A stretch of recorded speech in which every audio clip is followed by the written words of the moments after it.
আসসালামু আলাইকুম ওয়া রাহমাতুল্লাহি ওয়া বারাকাতুহু। আলহামদুলিল্লাহি রাব্বিল আলামিন ওয়াসসালাতু ওয়াসসালামু আলা সাইয়্যিদিল আমবিয়াই ওয়াল মুরসালিন ওয়া আলা আলিহি ওয়া আসহাবিহি আজমাইন। আম্মা বা'দ। দূরে ও কাছে, দেশে ও বিদেশে যারা আজকের এই ভিডিওটি দেখছেন সকলকে আন্তরিক শুভেচ্ছা ও মোবারকবাদ।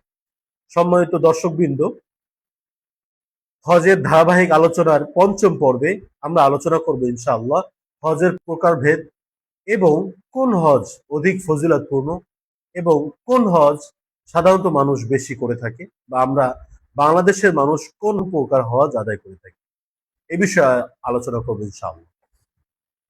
হজের প্রকারভেদ। 1 নম্বর হজ হজ্জে ইফরাদ, যার শাব্দিক অর্থ হলো পৃথক হওয়া বা আলাদা হওয়া, একক বোঝায়। অর্থাৎ যেই হজ এক একই এহরামে অর্থাৎ এহরাম বেঁধে শুধু হজ করা, এহরাম বেঁধে শুধু হজের কার্যক্রম সম্পাদন করাকে হজ্জের যে ইফরাদ বলা হয়। 2 নম্বর হজ্জে তামাত্তু।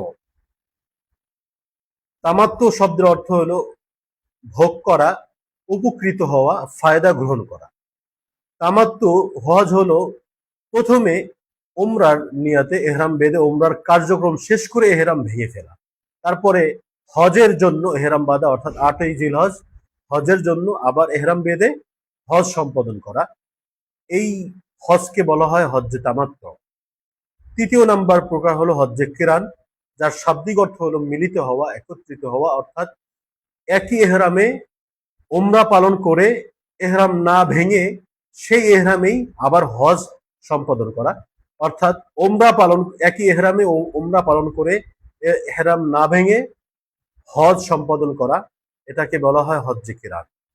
এখন আমরা যদি ফজিলত বা অধিক সওয়াব যদি দেখি তাহলে কোন হজে বেশি সওয়াব, ওলামা ইকরাম বিশেষ করে ইমাম আজম আবু হানিফা রাহিমাহুল্লাহ বলেছেন যে হজ্জে কিরান অধিক ফজিলতপূর্ণ হজ। অর্থাৎ যেহেতু হজ্জে কিরান, এই কিরানে এটা খুবই কষ্টকর হাজিদের জন্য, খুবই কষ্টকর, এই জন্য এর সওয়াবও বেশি, এর ফজিলতও বেশি। এরপরে তামাত্তু হজ, অর্থাৎ সাধারণত মানুষ কোন প্রকার হজ আদায় করে থাকে সেই প্রকার হজ হলো হজ্জে তামাত্তু। বিশেষ করে বাংলাদেশের সকল হাজিগণ হজ্জে তামাত্তু করে থাকেন। এটা তুলনামূলক কষ্ট কম, যেহেতু উমরার জন্য এহরাম বেঁধে আবার এহরাম ভেঙে হজের সময়ের জন্য অপেক্ষা করে 8ই জিলহজ আবার হজের জন্য এহরাম বেঁধে হজের কার্যক্রম করা, এর মাঝখানে এহরাম ভেঙে স্বাভাবিকভাবে থাকতে পারে। অতএব এটা খুবই গুরুত্বপূর্ণ এবং আল্লাহ নবী সাল্লাল্লাহু আলাইহি ওয়াসাল্লাম তিনি হজ্জে তামাত্তু করেছেন, আবার কোন কোন হাদিসে আছে হজ্জে কিরানও করেছেন। বুখারী শরীফে আছে যে আল্লাহ নবী সাল্লাল্লাহু আলাইহি ওয়াসাল্লাম তামাত্তা রাসূলুল্লাহ সাল্লাল্লাহু আলাইহি ওয়াসাল্লাম ফি হাজ্জিল বিদা বিল উমরাতি ইলাল হাজ্জি। আল্লাহ নবী সাল্লাল্লাহু আলাইহি ওয়াসাল্লাম বিদা হজে উমরার মাধ্যমে হজের ফায়দা গ্রহণ করেছেন, অথবা আগে উমরা করেছেন তারপরে হজের ইহরাম বেঁধে হজ সম্পাদন করেছেন, অর্থাৎ হজ্জে তামাত্তু করেছেন।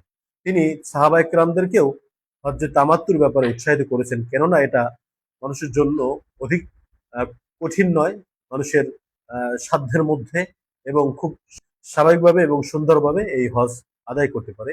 এবং বাংলাদেশের মানুষও সাধারণত এই হজ্জে তামাত্তু করে থাকে, যা আল্লাহ তাআলা পবিত্র কোরআনের সূরা বাকারার 196 নম্বর আয়াতে আল্লাহ তাআলা ইরশাদ করেন, ফামান তামাত্তা বিল উমরাতি ইলাল হাজ্জি ফামাস্তাইসারা মিনাল হাদি।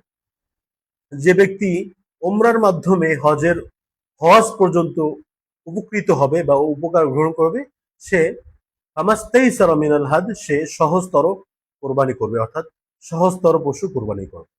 তাহলে এই পবিত্র কোরআন এবং আল্লাহ নবী সাল্লাল্লাহু আলাইহি ওয়াসাল্লামের হাদিসের মাধ্যমে বোঝা যায় যে হজ তামাত্তু অধিক গুরুত্বপূর্ণ এবং মানুষের জন্য সহজতর, এবং এটা সহজে মানুষ সুন্দরভাবে সম্পাদন করতে পারে ত্রুটিমুক্তভাবে। আল্লাহ রাব্বুল আলামিন আমাদের সকলকে হজ্জে তামাত্তু করার জন্য তৌফিক দান করুক। আগামী পর্বে হজ্জে তামাত্তুর সকল কার্যক্রম বা আমাদের এর পরে যে পর্বগুলো ইনশাআল্লাহ তামাত্তু হজের সকল কার্যক্রমগুলো ধারাবাহিকভাবে পর্ব আকারে ইনশাআল্লাহ চলবে। আল্লাহ রাব্বুল আলামিন আগামী পর্বে হজের এহরাম, কিভাবে এহরাম বাঁধবো, হজের মিকাত এবং হজের ফরজ ওয়াজিব উমরার ফরজ এই বিষয়ে ইনশাআল্লাহ আলোচনা করব। আল্লাহ রাব্বুল আলামিন আমাদের সকলকে তৌফিক দান করুক, সকলকে হজ উমরা করার তৌফিক দান করুক এবং যারা এবছর হজে যাবে সকলকে হজের কাজগুলো সুন্দরভাবে সহজভাবে সম্পাদন এবং কবুল করুক। সকল বলে আমিন ওয়া আখির দাওয়ানা আলহামদুলিল্লাহি রাব্বিল আলামিন। ওয়াসসালামু আলাইকুম ওয়া রাহমাতুল্লাহি ওয়া বারাকাতুহু।